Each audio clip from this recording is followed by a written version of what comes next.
लेकिन संत मरते नहीं। संत तो रोज रोज मरते हैं और जीते हैं। संतों का कोई दुख शोक नहीं होता, क्योंकि वो तो अपने वतन को हर रोज ही जाते हैं और फिर आ जाते हैं। मालिक के घर जाकर के उनके घर का सनेड़ा हमें आकर के देते हैं। तो हमें जो है संतों के बताए हुए उपदेश के उसको धारण करना है। उनके बताए हुए वचनों को हमारे दिल दिमाग में बैठा करके अपने सिर मस्तक पर रख करके चलेंगे तो हमें उस बात का फायदा होगा। अब जैसे इस शब्द के द्वारा जो बतलाया गया कि जो चाहता है बंदे मुक्ति को पाए। अब किस बात की मुक्ति?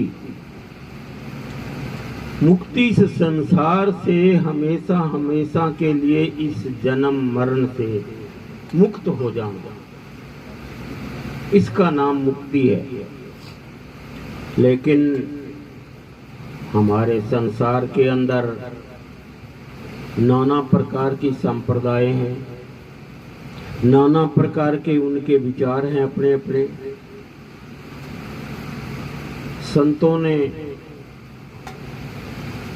माना है कि मुक्ति 4 प्रकार की।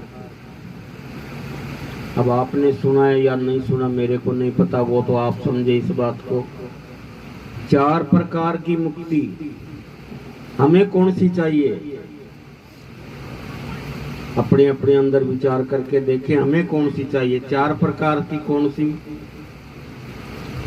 समीप, सायरूप, सायुज, समीप, सायरूप और सायुज, ये 4 मुक्तियां हैं। अब चारों में हमें कौन सी चाहिए? लेकिन हमारे महापुरुषों ने, रूहानियत के जो फकीर आए, उन्होंने नकार दिया इनको कि हमें चारों की जरूरत नहीं। पलटू साहब की एक कुंडली आती है, वो कहते हैं संत नहीं चाहे मुक्ति को, नहीं पदार्थ 4, नहीं पदार्थ 4, मुक्ति संतन के चरणों की चैरी, रिधि सीधी पर थूके स्वर्ग की आस नहीं है। तो पलटू साहब जी कह रहे हैं कि हमें इन चारों की जरूरत नहीं है। तो हमें क्या चाहिए? हमें चाहिए एक मालिक, सिर्फ सतगुरु, इसके अलावा और कुछ नहीं चाहिए। उसके चरणों में सब कुछ ही है।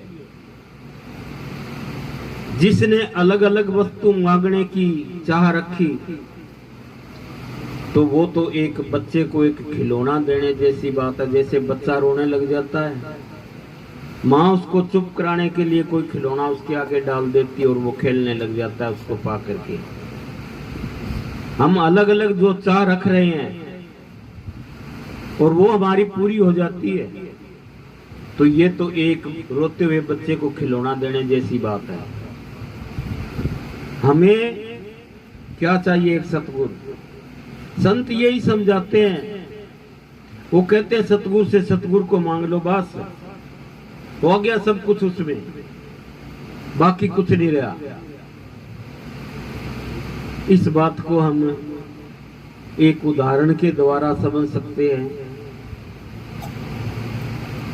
एक बादशाह था,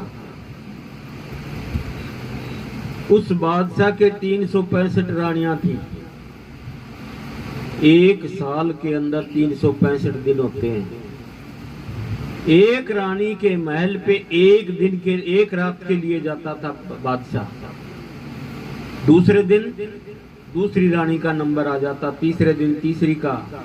इसी तरह से एक एक करके पहली रानी का 1 साल बाद नंबर आया करता था। छोटी छोटी रानी थी, उसका नंबर आ गया कि आज बादशाह मेरे महल पे आएंगे। उसने बड़े खुशी चाव से खाना बनाया और बादशाह के आने का इंतजार करने लगी। बादशाह शिकार खेलने के लिए निकल गया, काफी दूर निकल गया। बादशाह को आते आते काफी समय लग गया, काफी रात हो गई। रानी बादशाह का इंतजार करते करते बैठे बैठे थक गई और वो लेट गई, नींद आ गई। अब उसके बाद बादशाह आया और बादशाह ने आकर के देखा खाना बना हुआ है। बादशाह ने रानी को नहीं उठाया, बादशाह ने खाना डाला और अपना खा करके बादशाह भी सो गया। सुबह हो गई, रानी को जाग नहीं आई। राजा उठा, राजा उठ करके अपना नहा धो करके कचहरी चला गया। सूरज चढ़ गया, रानी को तब जाग आई जब सूरज ऊपर चढ़ गया। उठ करके रानी ने देखा कि राजा नहीं आया, क्या बात हुई। इधर उधर देखा, रसोई में देखा खाना खा रखा है, बाथरूम में देखा राजा की पोशाक टंगी हुई है। बादशाह को नहा धो करके चले गए। रानी ने अपना मस्तक पीटा कि हो देखो मैं कितनी अभागी हूँ। 1 साल के बाद मेरा बादशाह से मिलने का नंबर आया। मैं अपने दिल के दुख सारे बादशाह के सामने रखती, मेरे दुखों का निवारण होता। देखो मैं कितनी अभागी हूँ कि मैं बादशाह के दर्शन भी नहीं कर सकी। ऐसे अपने आप को कोसती है। अब बादशाह तो जैसे रूटीन के हिसाब से अगले दिन अगले रानी के महल पे चला गया, उसके अगले दिन अगले रानी के महल पे चला गया। छोटी रानी इस दुख में रोती रही। बादशाह का कहीं बाहर दूसरे राजा के राज्य में जाने का प्रोग्राम बन गया। बादशाह ने वजीर से कहा, वजीर सारी रानियों के पास इतला भिजवा दो कि बादशाह बाहर विदेश जा रहे हैं। अगर किसी को अपने मन पसंद की कोई भी वस्तु मंगवानी हो तो पर्चे में अपना नाम लिख दे और जो वस्तु मंगवानी है वो लिख दे और राजा के पास भिजवा दे। अब वजीर ने सभी रानियों के पास इतला भिजवा दी। सभी रानियों ने अपने अपने मन पसंद की चीजें पर्चियों के अंदर लिखी और अपना नाम लिख करके राजा के पास वो पर्चियां भिजवा दी। छोटी रानी ने पर्ची में अपना नाम लिखा और एक लीक खींच दी। कोई वस्तु नहीं लिखी, किसी वस्तु का नाम नहीं लिखा। उसने भी अपनी पर्ची भिजवा दी। कहा, वजीर रानियों की पर्चियां आई है, देखो किसने क्या सामान मंगवाया, खरीदो। अब बादशाह वजीर देख करके रानियों की पर्चियों को जो जिसने जो वस्तु लिखी थी वो खरीद लिया। छोटी रानी की पर्ची आई तो वजीर के कुछ बात समझ में नहीं आई। वजीर ने पर्ची निकाल करके कहने लगा, महाराज ये छोटी रानी की पर्ची है, इसमें अपना नाम लिखा है, उसने बाकी कोई वस्तु नहीं लिखी। राजा ने कहा, मुझे दिखा।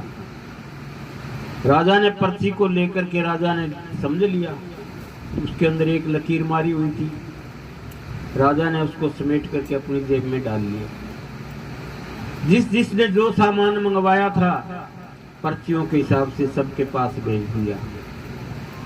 और शाम जब हुई तो राजा को जैसे तीसरी चौथी पांचवी के बाद में छठी या सातवीं के जिस तरह जाना था, राजा ने उसको छोड़ दिया और छोटी रानी के महल पे चला गया। यानी नंबर कट 5 दिन बीत गए।